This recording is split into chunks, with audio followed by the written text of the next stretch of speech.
The expectations this year is high, like always. We want to come in from today and start working hard. We don't know what type of team we're going to look at. We're going to see this afternoon how we looking on air and stuff like that. But I know the expectation is really high this year.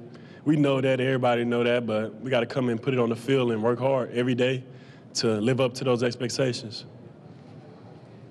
Darron, over here.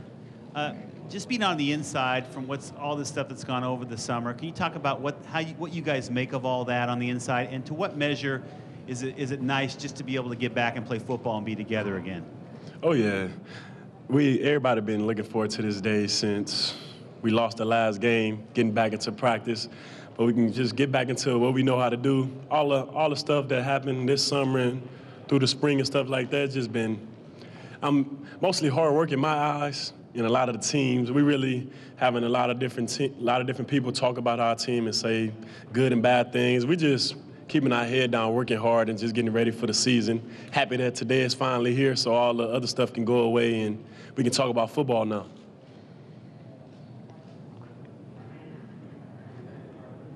For you, how much different is it for you this year, the fact that you're going in as a starter, you don't have to worry about competing, and what do you think you need to do personally in order to be a better quarterback than last year?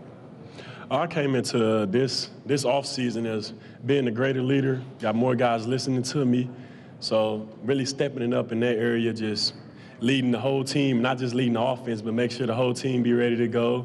And everybody want to say DT's not in the battle. DT's still working hard. I got guys behind me still working for my spot, even though people don't think guys would, but we got Brian Bennett, who's on my tail trying to get better, because anytime he had to step in, he want to do good. But I don't know, just coming in this year, just being a great leader, making sure I'm up on my game, because I can't forget about what I need to do. So make sure I'm up on my game and just making sure everybody ready to go September 3rd. Darron, how many pages are in Chip's playbook? I really couldn't even tell you that, because we do got a lot of pages, but I mean. Best guess. Best guess in the playbook we just got, 200 pages. That's the minimum. So is it a matter of adding more plays from those pages this year, or is it a matter of taking what you already knew last year and having Chip freelancing some of that stuff? I think it's more of a matter of us getting our new players into the system, us running those plays that we ran last year, just running it way better. We maybe ran some plays last year good, but we got to run these plays better, more consecutive, and over again, the right way every time, instead of, we're going to have some new wrinkles and stuff like that, but everybody know what we're about. We're going to come out fast, hard, and finish, work hard.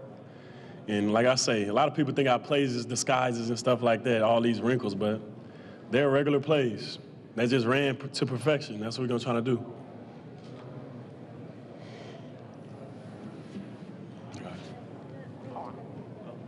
Darron, you got a lot of tough teams on your schedule this year. Which team do you think will pose the greatest challenge to your offense?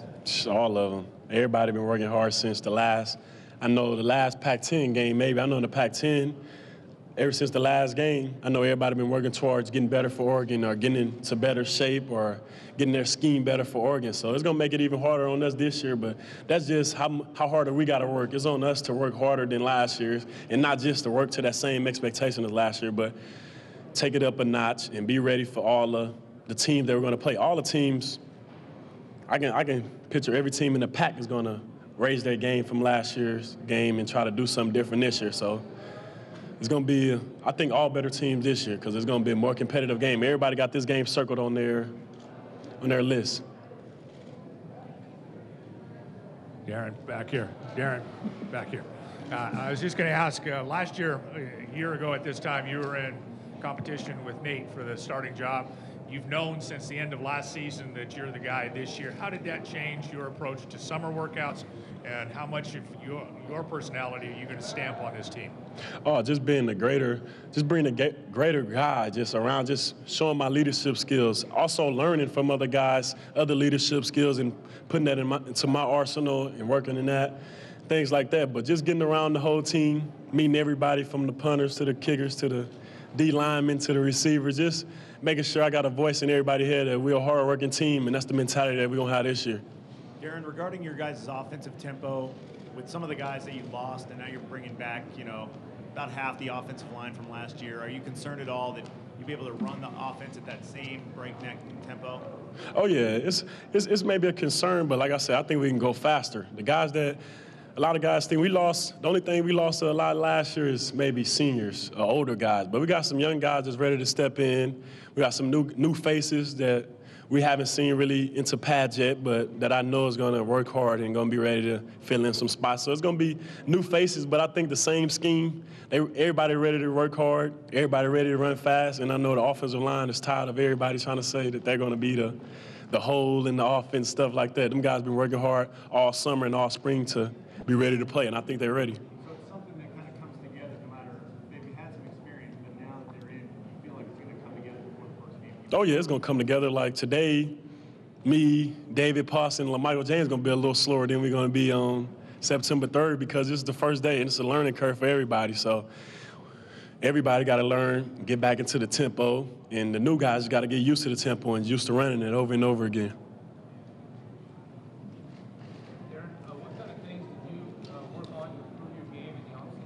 I really worked on a little bit of everything, mechanics, throwing the ball, getting better accuracy, running the ball, making quicker decisions. A lot of my decision-making, trying to be a better decision-making out there on the field, throwing some balls away, stuff like that. But trying to learn my all-around game, trying to see what my body fits and what I'm best at doing and what I need to work on the most. But, I mean, I worked on a little bit of everything, getting stronger, so I should be a better accuracy.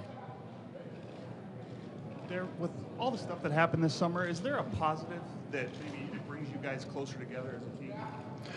Yeah, because everybody want to say all this about Oregon, and we don't like that. So we just been working hard, ready for the season, ready to shut everybody up and ready to come out and play ball and forget about all these other allegations and stuff like that that's going to eventually come out. But as of right now, we're just happy to be back in football. I know since all this stuff was happening, everybody wanted to work hard because it's sort of like they had something to say about Oregon, like we wasn't up to high expectations. So I know everybody been working hard just to prove to those guys that we out here working hard.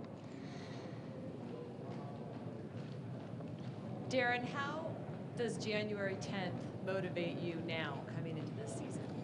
Oh, that's the biggest motivation I had in my life. Just so urgent to get back on the field. It's like I was telling guys last night, today feel like Christmas. Last night was like Christmas Eve. Everybody, you wanted to go to sleep early, but you wanted to wake up early because we was ready to get back out here. But it's been a big motivation. It's my first ever, loss as a starting quarterback, so that was a motivation. And some of the things I did in the game, some of the decision-makings that I had in the game that I knew I could have made better decisions on, now I can fix those things instead of just keep on looking at the bad, but go out now and iterate. It's really just starting from where we left off, not even starting from that BCS game. Just keep on going from there. Just keep pushing and just getting smarter and smarter from the last game into today. Darron, over here.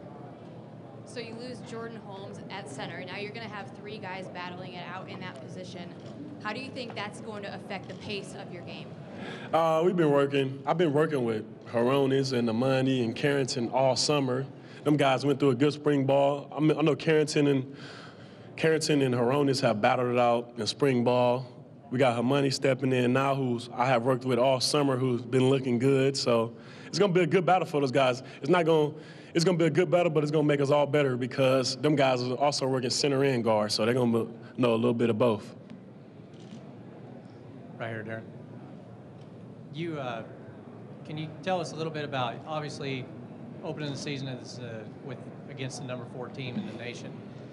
That's motivation enough, but with your history, with your recruitment in LSU, does it give you a little bit more motivation to try and go out and do a good job? Oh, yeah, big-time motivation.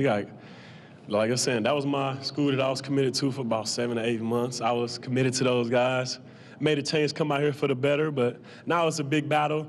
I ain't trying to put too much on my shoulders. I got a team to help me, so I ain't got to worry about too much of it's all on Darron Thomas to make the plays and stuff like that. I got a lot of team around me that's going to help me out, even if I'm messing up. But, not trying to put too much pressure on myself, but I do want to go out and get this win, this key on my calendar, so ready to make it happen. Darron, you lost your top 2 targets in Jeff and Drew How hard is it to replace those two guys, and what do Lavoisier and Josh Huff bring? Oh, it's going to be hard to replace the Jeff Mayos, who's just a pure athlete, who you can get a lot out of this guy that you maybe didn't see in practice that he'll do in the games. But we got a lot of guys now inserting into our offense maybe faster, or maybe can run a different type of route or some better routes that we're adjusting to. But I think we got a good group of receivers in this year that's going to all work hard. They got a big battle. Nobody haven't got a starting position yet at receiver position. So I think all those guys battling, getting each other better, and the group want to be better. So I think we got a lot of athletes in that group that a lot of people haven't seen run yet. Talk about Josh specifically and how much of a weapon he is for you. Oh, yeah, Josh's going to be a big weapon for me this year. This year he gets a starting position, so he's going to be out there full time. He's a diverse guy, so he can get the ball in his hand many different ways. I know he's excited about the season. He got his #1 jersey back, so he's ready to go. I was going to ask you about that. Number 5, your number in high school, and how excited are you to have it now? I've been waiting on it for about 3 years, and it finally came, waiting on Remine Austin, a good veteran that we had, just waiting my turn. And I mean, I love the #1. Now it's Josh Huff, so he should keep running with it and doing good with it. But I don't know, this is just my number that I want to play in. And it's, like I say, everybody want to say it's the number changed, but it's not the number, it's the player that's in the pads under the number. Anything else for Darron? Thanks, Darron.